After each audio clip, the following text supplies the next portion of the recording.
And hello, meron pala akong gustong i-share sa inyo na dalawang klase ng rejuvenating set. Yung isa matagal na lumabas, yung isa kalalabas pa lang. So, meron ako parehas na final review nito. And gusto ko lang siya ipagkumpara kung ano nga ba sa tingin ko yung naging mas maganda. Kung ano nga bang mas maganda dito sa dalawang to. So, eto siya. Saan ko to mabibili? Saan to nabibili? Kasi may magtatanong at kung magkano ko to nabili. So, iba-ibang price tong dalawang to. Depende. Sa TikTok ko kasi siya nabili. Iba-iba din kasi yung price. Kaya hindi ko masabi exact price nito. Pero i-check nyo na lang. So, ayun. May magtatanong kasi kung magkano. Pero i-check nyo na lang. Automatic naman, pwede nyo i-check. Kung kahit saan gusto nyo i-check, pwede nyo bilhan. So, alam nyo naman kung saan nyo nabibili. So, eto. Dito muna tayo.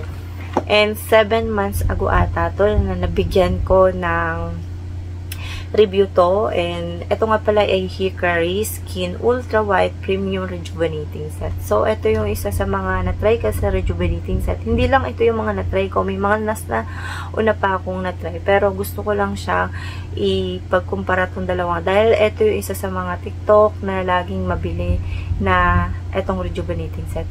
Ngayon summer, meron akong may suggest lang. Pagka summer, sobrang init. Hindi ginagamit ang rejuvenating set. Bawal kasi siya sa init. I mean, depende na lang sa inyo. Kung gusto nyo gumamit ngayong summer, basta hindi kayo nagpapainit ng sobra-sobra kasi siya, pwedeng masunog yung face nyo. Ayun. Depende na lang kung gusto nyo gumamit ng sunscreen kahit lumalabas kayo. Depende na lang kung ano yung problema sa face nyo.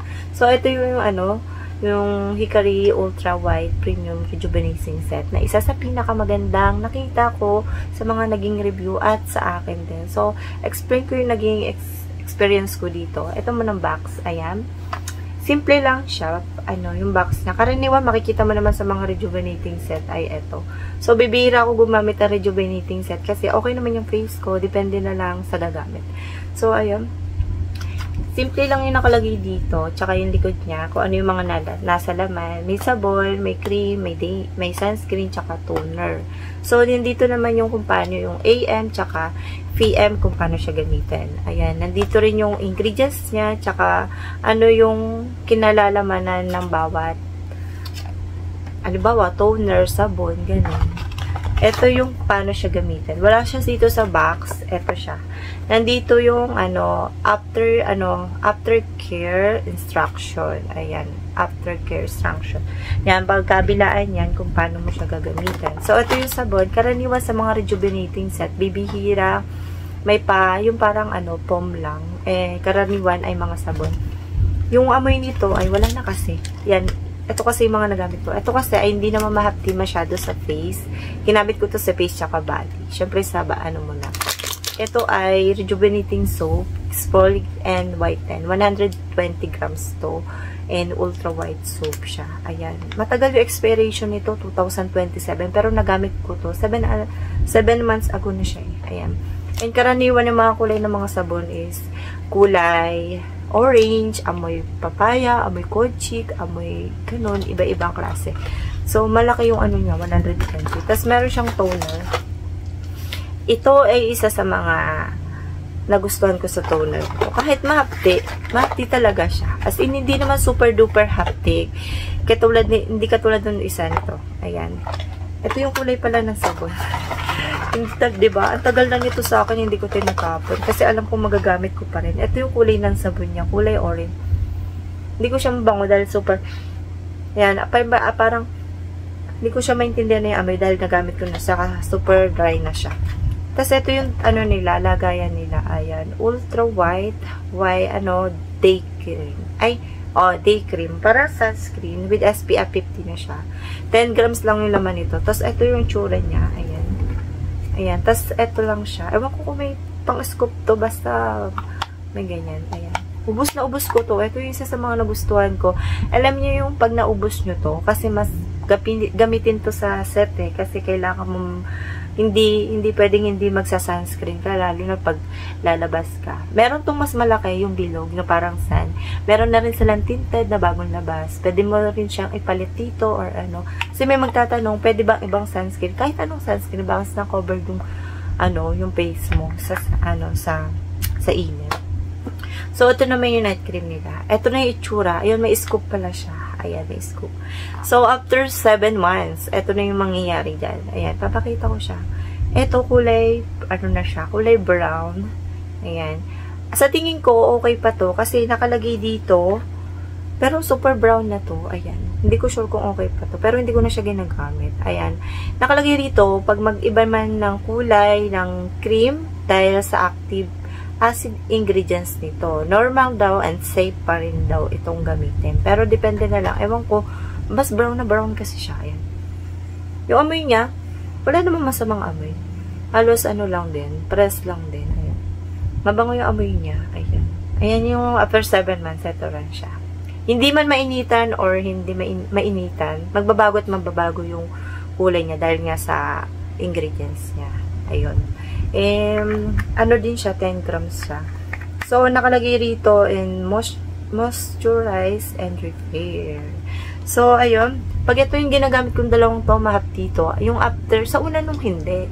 Nung after magbalat siya, doon siya medyo mahapdi. Medyo mahapdi lang, hindi siya yung sobrang hapdi. Ito may konti pa siya.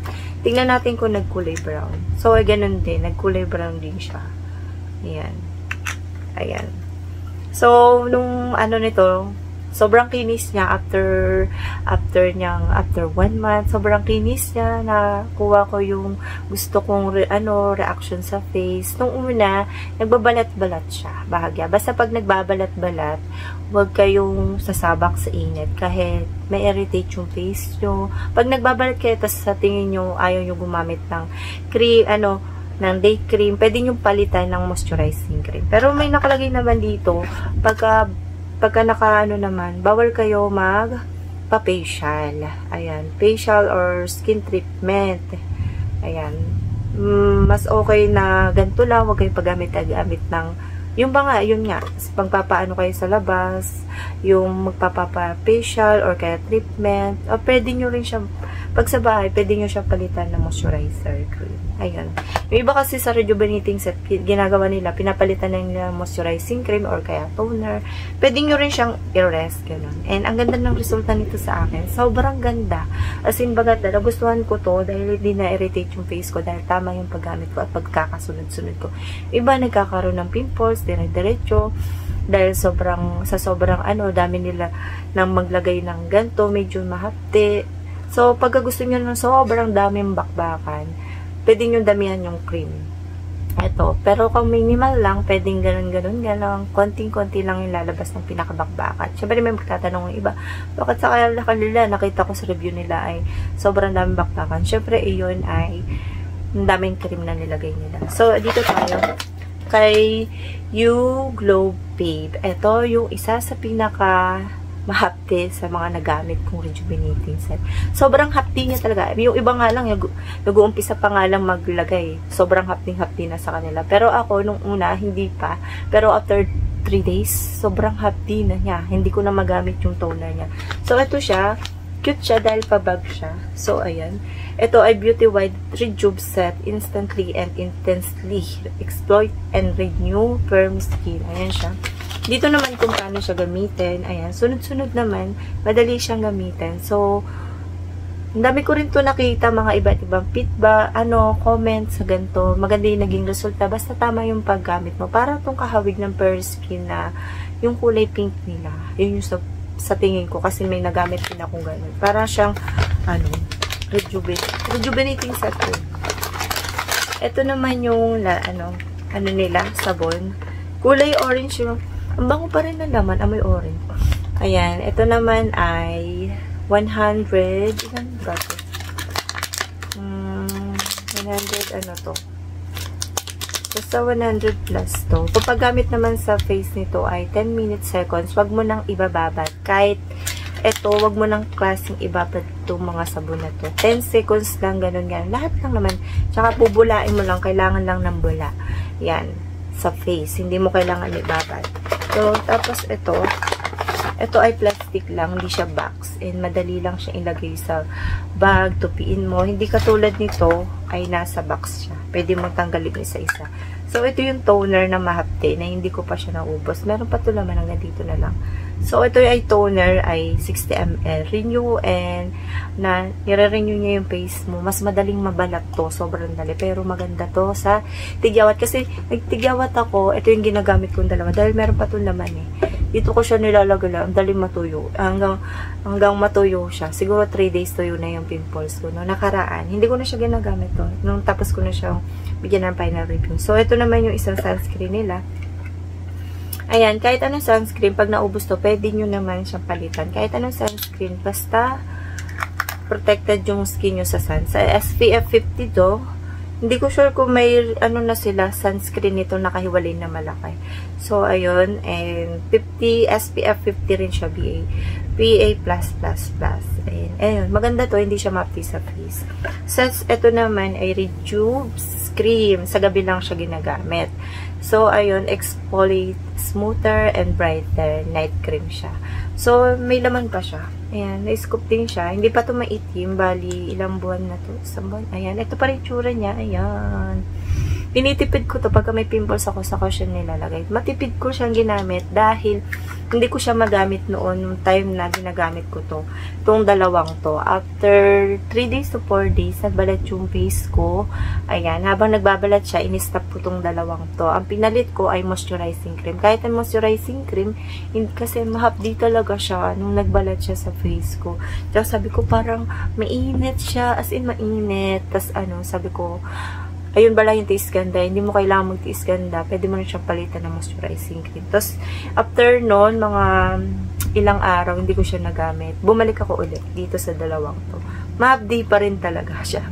So, maganda naman yung naging result ako dito. Hindi naman ako parehas nagtigidig. I mean, nagka-acne or kaya nasunog yung face ko. Nung una, dito kay You Glow Babe, nung una, pag 3 days, 4 days ko, nagbalat. Tapos parang may itim dito. Yung pala yung aangat yung balat na pinakamanipis. Hindi ibig sabihin na parang nakikita mo itim ay nasunog. Hindi yon. Nagpapalit talaga ng balat. Basta ayun, nung time na yon hindi ko masyado ginamit. Siguro sa 8 araw, 2 beses ko lang siya ginagamit. Sa 8 araw. Depende lang sa'yo. Pinapalitan ko ng toner or kaya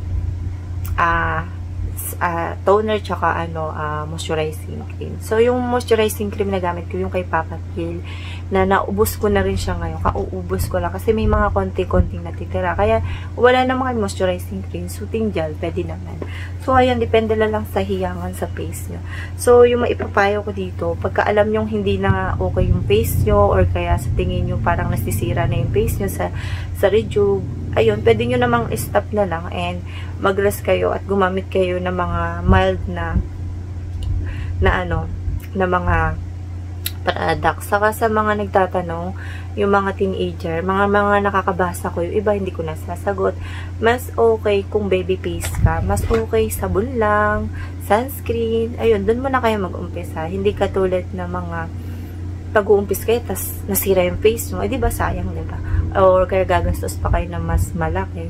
Tapos kung sa mga mga pataas, 30 plus, 40 plus, mas okay na para sa akin, mag-retinol na lang muna kayo. Or kaya moisturizing cream, ng whitening cream, kung ano yung gusto nyo mawala sa face nyo. Lalo na pag 40 to 50. And sa tingin ko, hindi nyo na po ito kailangan itong mga ganito. Depende na lang po sa inyo kung gusto nyo gumamit or hindi. Mas okay siguro mga retinol, or whitening, moisturizing cream, ganun. Mas okay po yung ganun. Mas okay talaga na magsa-search at magtitingin muna bago mo na gumamit. So ako, kaya lang naman ako gumamit ng mga ganito dahil meron akong mga nire-review iba't ibang klase mga product at meron naging request. So yung pagbili ko naman ito, hindi naman ako nagsisi nung time na ginagamit ko to dahil gusto ko naman din i-try. So ayun lang. And kung sa tingin nyo kung anong mas maganda, depende yon kung ano yung nagiging resulta sa face nyo. Ako, nagustuhan ko naman itong dalawang to. Wala namang hindi. Merong time na mahapdi talaga. Dahil hindi naman maiiwasan na hindi magiging mahapdi ang rejuvenating set. Merong rejuvenating set akong nagamit na hindi talaga sobrang hapdi. Walang kahapdi-hapdi, parang maintenance set. So, ayun. Mas okay na magre-react yung product kaysa sa hindi. Kung may mag-react man sa face mo, pwede mo namang mag-search kung ano yung pwede mong gawin. So, ayun lang yung masasabi ko. And see you next vlog. Bye!